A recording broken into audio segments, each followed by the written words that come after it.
Betting apps దందాలో సినీ ప్రముఖులకు shock ఇచ్చింది ED. 29 మంది సినీ సెలబ్రిటీలతో పాటు పలు కంపెనీలపై కేసు నమోదు చేసింది. హీరో విజయ్ దేవరకొండ, రానా, మంచులక్ష్మి, ప్రకాష్ రాజ్, నిధి అగర్వాల్, అనన్య నాగళ్ల, శ్రీముఖిపై కేసు నమోదు చేసింది. ఈడీ కేసు నమోదు చేసిన జాబితాలో ఇంకా పలువురు సినీ సెలబ్రిటీలు కూడా ఉన్నారని తెలుస్తుంది. ఇక ఈ కేసులో విచారణను మరింత స్పీడప్ చేసింది ఈడీ. హైదరాబాద్, సైబరాబాద్ పోలీసులు నమోదు చేసిన ఎఫ్ఐఆర్ ఆధారంగా ఈడీ కేసు విచారణ చేస్తుంది.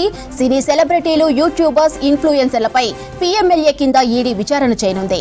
పంజాగుట్ట, మియాపూర్ పోలీస్ స్టేషన్లో నమోదైన ఎఫ్ఐఆర్ సహా బెట్టింగ్ యాప్స్ వివరాలను ఈడీ అధికారులు ఇప్పటికే సేకరించారు. ఈ రెండు కేసుల ఆధారంగా prevention of money laundering act కింద Hyderabad zonal joint director Rohit Anand నేతృత్వంలో అధికారులు దర్యాప్తు చేశారు. ప్రధానంగా బెట్టింగ్ యాప్స్ ద్వారా నిర్వాహకులకు సమకూరుతున్న డబ్బు ఎక్కడికి వెళ్తుందనే కోణంలో ఈడీ దర్యాప్తు చేస్తుంది. ఇక సెలబ్రిటీలు ప్రమోట్ చేసిన 19 యాప్స్ నిర్వాహకులకు చెందిన బ్యాంక్ అకౌంట్ల ఆధారంగా బెట్టింగ్ లావాదేవీల వివరాలను సేకరిస్తున్నారు.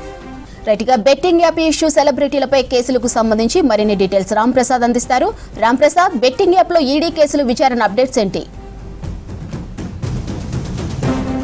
తెలంగాణ రాష్ట్ర వ్యాప్తంగా కూడా సంచలనం సృష్టించినటువంటి బెట్టింగ్ యాప్స్కి సంబంధించినటువంటి కేసును అయితే ఇప్పటికే మనం చూడడం జరిగింది. హైదరాబాద్లో ఉన్నటువంటి సైబరాబాద్ పోలీసులు అయితే ఇటు సినీ సెలబ్రిటీలతో పాటు సోషల్ మీడియా ఇన్ఫ్లుయెన్సర్లపై కూడా ఇప్పటివరకు కేసులు నమోదు చేయడాన్ని మనం చూసాం. అంతేకాకుండా దీంట్లో భారీగా నగదుకు సంబంధించినటువంటి లావాదేవీలు జరిగాయి. ఎందుకంటే బెట్టింగ్ యాప్స్లో ఏదైతే గేమ్స్ కానీ అదేవిధంగా చాలా సంబంధించినటువంటి ఇతర కార్యక్రమాలలో కూడా చాలామంది డబ్బులు పోగొట్టుకోవడం జరిగింది. ఇదంతా కూడా మనీ లాండరింగ్ సంబంధించినటువంటి అంశంగా గుర్తించినటువంటి ఈడీ అధికారులు అయితే ఇటు 29 మంది సెలబ్రిటీల మీద ఈడీ అధికారులు కేసు నమోదు చేయడం జరిగింది. ఎందుకంటే బెట్టింగ్ యాప్స్ ద్వారా చాలామంది కూడా మనం చూస్తున్నాం తెలంగాణ రాష్ట్రంలో మనం చూడవచ్చు. ఎందుకంటే బెట్టింగ్ యాప్స్లోకి వెళ్ళి గేమ్స్ ఆడి చాలామంది కూడా డబ్బులు పోగొట్టుకోవడం జరిగింది. అంతేకాకుండా చాలామంది ఆత్మహత్యలు కూడా పాల్పడినటువంటి ఘటనలు అయితే మనం చూసాం.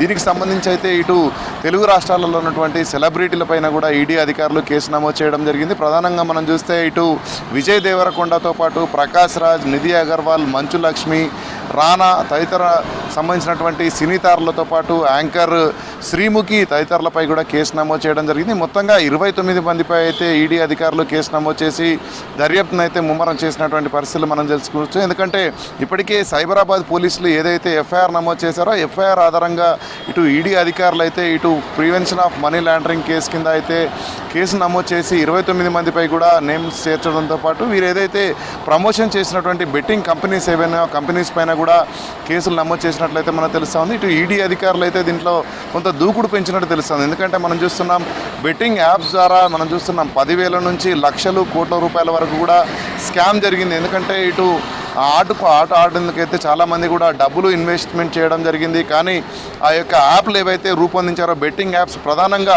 ఎంతవరకు ఆడినప్పటికీ కూడా ఎవరైతే ఆటలో పాల్గొంటారో గేమ్స్లో నిర్వహించినటువంటి గేమ్స్లో పాల్గొంటారో వారికి సంబంధించినటువంటి డబ్బులనే లాక్కునే విధంగా బెట్టింగ్ యాప్స్ను కూడా ఇటు కంపెనీలనే రూపకల్పన చేయడం జరిగింది. అలాంటి కంపెనీలకు ఇటు సినీ గ్లామర్ ఉన్నటువంటి సెలబ్రిటీస్ అయితే తప్పుడుగా ప్రచారం చేశారు. ఎందుకంటే ఇటు ప్రజలకు సంబంధించినటువంటి డబ్బులు ముఖ్యంగా ఎవరైతే ఇటు గేమింగ్లో పాల్గొంటారో ముఖ్యంగా బెట్టింగ్ యాప్స్లో పాల్గొంటారో వారికి సంబంధించినటువంటి డబ్బులన్నీ దోచుకునే విధంగా అయితే ఈ యొక్క యాప్స్ ఉన్నాయి. మనం ముఖ్యంగా చూస్తే ఇప్పటికే కొంతమంది సీనియర్ సెలబ్రిటీస్ కూడా వాటిపై స్పందించడం జరిగింది. తమకు తెలియకుండానే ఈ యొక్క బెట్టింగ్ యాప్స్ను ప్రమోట్ చేశామంటూ కూడా మనం చూస్తున్నాం.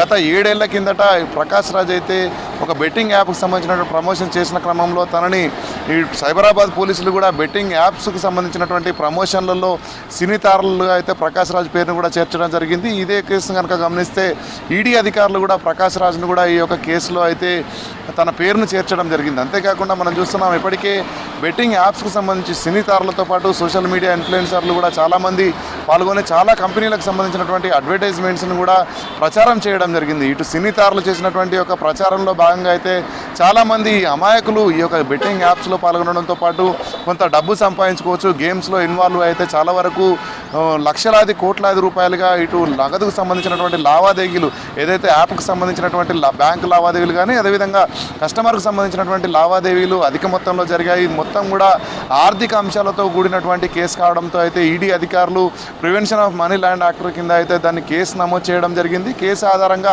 29 మందిని కూడా ఈ యొక్క లిస్టులో చేర్చినటువంటి పరిస్థితులు కొనసాగున్నాయి. దీనికి సంబంధించి మరికొంతమంది సెలబ్రిటీస్ కూడా, ఎందుకంటే ఇప్పుడు చాలా వరకు different type of game apps అనేవి ఉన్నాయి. బెట్టింగ్ యాప్స్కి సంబంధించి అయితే చాలా రకాలైనటువంటి బెట్టింగ్ యాప్స్ ఉన్న క్రమంలో మనం చూస్తున్నాం. ఇప్పటికే మియాపూర్తో పాటు పంజాగుట్ట తదితర పోలీస్ స్టేషన్లలో ఇచ్చినటువంటి ఫిర్యాదుల ఆధారంగా సైబరాబాద్ పోలీస్ స్టేషన్లో కేసు నమోదు చేయడం జరిగింది. దాని ఆధారంగానే ప్రస్తుతానికి ఎఫ్ఐఆర్ను తీసుకొని ఇటు ఈడీ అధికారులు కూడా కేసు నమోదు చేసిన క్రమంలో రానున్న రోజుల్లో రాష్ట్ర వ్యాప్తంగా కూడా వేరు ప్రాంతాలలో మనం చూస్తే బెట్టింగ్ యాప్స్ అనేటివి ప్రధానంగా గ్రామీణ ప్రాంతాలలో ఉండేటువంటి ప్రజలు కూడా బెట్టింగ్ యాప్స్లో పాల్గొని డబ్బులను పోగొట్టుకొని, అంతేకాకుండా చాలామంది ఆత్మహత్యలు చేసుకున్నటువంటి ఘటనలు కూడా రాష్ట్ర వ్యాప్తంగా గతంలో సంచలనం సృష్టించిన నేపథ్యంలో అయితే ఈడీ అధికారులు కూడా ఈ యొక్క ఆర్థిక లావాదేవీలను ఆధారంగా చేసుకొని కేసు నమోదు చేసి దర్యాప్తును అయితే కొనసాగిస్తున్నారు. మాధురి.